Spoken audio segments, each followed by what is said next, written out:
नाज़रीन, नवंबर में होने वाले सदारती अमेरिकन जो इंतखाबात हैं उसमें से जो बाइडन जो कि मौजूदा अमेरिकन प्रेसिडेंट हैं उन्होंने दस्तबरदारी का ऐलान कर दिया है। ये एक बहुत बड़ी ख़बर है जिसको कि आप इसराइल और फ़लस्तीन का जो इशू है उससे डायरेक्टली लिंक कर सकते हैं। जो बाइडन ने क्यों सदारत छोड़ने का ऐलान किया, इस पे हम बात करने जा रहे हैं आज के प्रोग्राम में। जो बाइडन की जगह पे नया सदारती उम्मीदवार डेमोक्रेट से कौन होगा, ये एक बड़ा सवालिया निशान है। दूसरी जानिब इसराइल ने तुर्की के ऊपर तुर्किया को निशाना बनाते हुए उनको कहा कि ये हमास और हिजबुल्लाह की मदद कर रहे हैं, उनको असलहा फराम कर रहे हैं। बाद में तुर्किया के जो वज़ीर ख़ारजा हैं उन्होंने इन इल्ज़ामात की तरदीद कर दी, लेकिन ये एक बड़ा इल्ज़ाम है जो इसराइल की जानिब से तुर्किया पे लगाया जा रहा है। दूसरी जानिब नेतन्याहू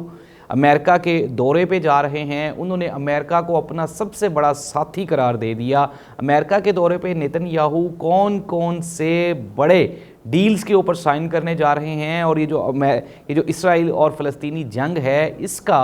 इस दौरे के साथ क्या लेना देना है, क्या ताल्लुक़ रहेगा। इसके बाद अगर हम इसराइली जारहियत की बात करें तो इसराइली जारहियत थमने का नाम नहीं ले रही और ताज़ा तरीन हमलों में अप्रोक्सीमेटली कुछ 64 के करीब 64 मज़ीद फ़लस्तीनी वो शहादत के दर्जे पे फायज़ हो गए। तो इस तरह से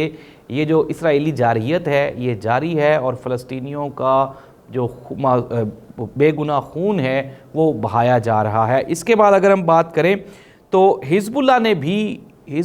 भी इसराइल को जवाब देते हुए एक हमला किया है। हिजबुल्लाह ने इसराइली कौन से शहर को ठिकाना बनाया और इसमें कितनी हलाकतें हुई, ये भी हम आज के प्रोग्राम में डिस्कस करेंगे। नाज़रीन, इसराइल की जानिब से सहाफ़ियों का भी कत्लेआम जारी है और एक और सहाफ़ी इसराइल में मर्डर हो गया, कत्ल हो गया। इसकी तफसीलात भी हम आज के प्रोग्राम में शामिल करेंगे। सबसे पहले हम लोग बात करते हैं अमेरिकन प्रेसिडेंट जो बाइडन ने, जो कि नवंबर में होने वाले सदारती इंतखाबात की रेस में शामिल थे, लेकिन जो उनके दोस्त थे और पार्टी के जो मरकज़ी ओहदेदारान थे उनकी जानिब से जब तनकीद की गई जो बाइडन पे, तो उन्होंने दिल बर्दाश्ता हो के सदारती इंतखाब की दौड़ से दस्तबरदारी का ऐलान कर दिया है। जी हाँ नाज़रीन, ये आज की सबसे बड़ी ब्रेकिंग न्यूज़ है, सबसे बड़ी ख़बर है। अब जो बाइडन ने ये कहा कि बाहैसियत प्रेसिडेंट मैं अपनी जो मुद्दत है वो तो लाजमी पूरी करूँगा, लेकिन इसके बाद जो नवंबर में ये सदारती इंतखाबात हैं उसमें मैं हिस्सा नहीं लूँगा, बल्कि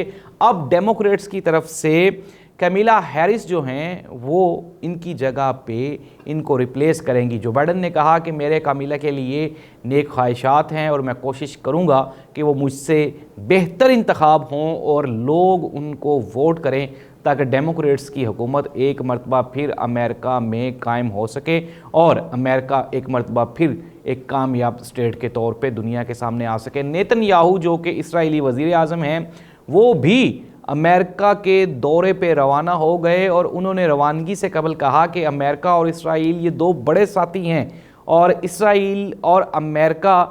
पे जितना भी प्रेशर होगा लेकिन ये हमेशा हर वक्त हर जगह इकट्ठे खड़े रहेंगे। उन्होंने जो बाइडन की तारीफ़ करते हुए कहा कि अनडाउटेडली कि जो बाइडन अगले सदारती उम्मीदवार नहीं हैं, लेकिन कोई भी सदर होगा उनके साथ इसराइल के रिलेशंस वो सेम ही रहेंगे और हम कोशिश करेंगे कि दुनिया के पायदार अमन के लिए हम इस तरह की कोशिशें जारी रखें। नाज़रीन, मैं आपको बताता चलूं कि नेतन्याहू ये अमेरिकन कांग्रेस से भी बुध वाले रोज़ ख़ताब करेंगे और इस ख़ताब की जो मेन तैयारी है उसमें इसराइल और फ़लस्तीन जंग होगी जिसमें कांग्रेस को एतमाद में लिया जाएगा। नाज़रीन, पिछले कुछ दिनों में अमेरिका की जानिब से इसराइल के ऊपर प्रेशर काफ़ी बढ़ गया था, लेकिन फिर हमने देखा कि किस तरह से अमेरिका ने अपना point of view Aahista Aahista एक मरतबा फिर इसराइल की तरफ कर दिया है और इस तरह से अब नेतन्याहू ने ये जो अमेरिका का दौरा करना है, इस दौरे के दौरान वो इसराइल और फ़लस्तीन जंग में कांग्रेस को एतमाद में लेने के लिए जा रहे हैं। नाज़रीन, एक तरफ तो इसराइल चाहता है, वो दुनिया को दिखा रहा है कि जी मैं अमन कायम करना चाहता हूँ, जंग बंदी के मुआहदे कर रहा हूँ, लेकिन इसके साथ साथ इसराइली जारहियत जारी है और 64 के करीब मासूम फ़लस्तीनी एक मरतबा फिर ताज़ा तरीन हमलों में शहीद हो गए हैं। 105 के करीब جو فلسطینی ہیں وہ زخمی بھی ہوئے ہیں۔ اس کے ساتھ ساتھ اسرائیلی فورسز نے یمن اور لبنان کے مختلف، جو جنوبی لبنان کا ایک شہر ہے علمہ الشاب، وہاں پہ اٹیک کیا، وہاں پہ بھی انہوں نے معصوم شہریوں کو نشانہ بنایا، اور اس اٹیک کے دوران 6 ہلاکتیں ہوئی ہیں اور 83 کے قریب لوگ شدید زخمی ہو گئے ہیں۔ ناظرین، یہ جارحیت اسرائیل کی جانب سے ابھی تک جاری و ساری ہے۔ دوسری جانب اسرائیل نے ترکیہ پہ الزام لگاتے ہوئے انہیں کہا کہ یہ حزب اللہ اور حماس کو اسلحہ فراہم کر رہے ہیں اور یہ حماس کی مدد کر رہے ہیں، لیکن ترکیہ کے وزیر خارجہ نے میڈیا پر آ کے اس بیان کی، اس جو الزام ہے اس کی تردید کی، اور انہوں نے کہا کہ ہم حماس کو بالکل بھی، یہ جو اسرائیلی بیانات ہیں، جو الزامات ہیں، ہم ان کی تردید کرتے ہیں اور بالکل بھی اس طرح کا کوئی الزام وہ سچا نہیں ہے۔ انہوں نے کہا کہ یہ ترکیہ کے صدر اور ترکیہ کی حکومت کے خلاف ایک بہت بڑی سازش ہے، جس کے تحت اسرائیل یہ چاہتا ہے کہ وہ جو ایکچول فیکٹس ہیں، جو کہ وہ وہاں پہ نسل کشی کر رہے ہیں فلسطینیوں کی، وہاں سے اسرائیل انٹرنیشنل دنیا کی وہاں سے توجہ ہٹانا چاہ رہا ہے، اور ترکیہ کے وزیر خارجہ نے الزامات کو بالکل یکسر مسترد کر دیا، اور انہوں نے کہا کہ اس طرح کی کوئی بھی حقیقت نہیں ہے، اور یہ سارا جو پلان کیا جا رہا ہے یہ صرف اور صرف پوری دنیا کی، انٹرنیشنل ورلڈ کی، اسرائیل کی وہ ظلم اور وہ جبر جو وہ فلسطینیوں پہ کر رہا ہے وہاں سے توجہ ہٹانے کے لیے یہ کیے جا رہے ہیں۔ ناظرین، حزب اللہ نے بھی جوابی کارروائی کی ہے اسرائیل کے خلاف، اور انہوں نے شمال میں مالکیہ بستی کو نشانہ بنایا ہے۔ جی ہاں، یہ ایک بڑی خبر ہے جس میں حزب اللہ نے اسرائیلی جو شمالی بستی ہے مالکیہ، اس کو نشانہ بنایا، اور پھر وہاں پہ حزب اللہ کی تازہ ترین کارروائی میں اگر ہم بات کر لیں تو شدید فوجی نقصانات ہوئے ہیں اسرائیل کے حزب اللہ نے، لیکن حزب اللہ کی یہ ایک کوالٹی ہے کہ وہ کہیں پہ بھی شہری علاقے کو نشانہ نہیں بناتے، اور وہ کوشش کرتے ہیں کہ ہمیشہ اسرائیلی فوجی تنصیبات کو ہی نشانہ بنایا جائے۔ تو اس طرح سے تازہ ترین حملہ کیا ہے حزب اللہ نے بھی شمال میں مالکیہ بستی پر۔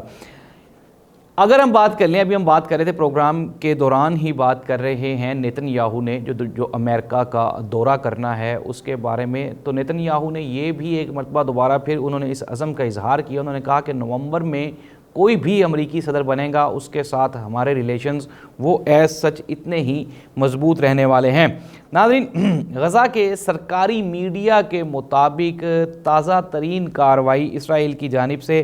حیدر ابراہیم المصدر، یہ ایک صحافی ہیں، ان کو قتل کر دیا گیا ہے، شہید کر دیا گیا ہے، اور اس طرح سے اب اسرائیلی جارحیت کے نتیجے میں قتل ہونے والے، شہید ہونے والے صحافیوں کی کل تعداد 163 سے تجاوز کر گئی ہے۔ عرب میڈیا نے یہ انفارم کرتے ہوئے بتایا کہ تازہ ترین کارروائی میں حیدر ابراہیم المصدر نامی یہ صحافی ہیں جو کہ ریسرچ اور کمیونیکیشن پہ کام کر رہے تھے وہاں پہ، اور ان کو نشانہ بنایا گیا اور ان کی شہادت کی بھی تصدیق ہو گئی ہے۔ تو ناظرین، یہ ہے تازہ ترین خطے کی صورتحال اسرائیل اور فلسطین کی۔ اگر ہم بات کر لیں امریکن اسرائیلی گٹھ جوڑ کی، تو وہ ایک مرتبہ پھر دنیا کے سامنے کھل کے سامنے آ گئے ہیں، لیکن ابھی میں جس طرح میں پہلے بھی کہہ رہا تھا، پچھلے پروگرامز میں بھی آپ کو بتایا کہ آہستہ آہستہ اسرائیل کے اوپر پریشر بڑھتا جا رہا ہے، اور یہ جو پریشر ہے ظاہر سی بات ہے اس کے ریزلٹ بھی آپ کے سامنے نظر آ رہے ہیں کہ اب اسرائیل میں، خصوصاً جو اسرائیل کے شہری ہیں، ان میں ایک بے چینی اور خوف کی فضا پائی جاتی ہے، اور وہ بھی یہ چاہتے ہیں کہ ایز سون ایز پاسبل یہ جنگ بندی ہو جائے۔ ناظرین، اب تک کی کارروائیوں میں لاکھوں کی تعداد میں معصوم فلسطینیوں کو غزہ سٹرپ پہ ان کی جان لی جا چکی ہے، اور یہ جو خون ریزی ہوئی ہے، یہ جو نسل کشی ہوئی معصوم فلسطینیوں کی، اس پہ پوری کی پوری دنیا سراپا احتجاج ہے۔ دیکھنا یہ ہوگا آیا کہ اسرائیل کی یہ جو جارحیت ہے یہ کب تک جاری رہتی ہے۔ مزید اپڈیٹس کے لیے آپ ہمارے چینل کو سبسکرائب ضرور کریں اور اپنے کمنٹس سے ہمیں ضرور آگاہ کریں۔ اللہ حافظ۔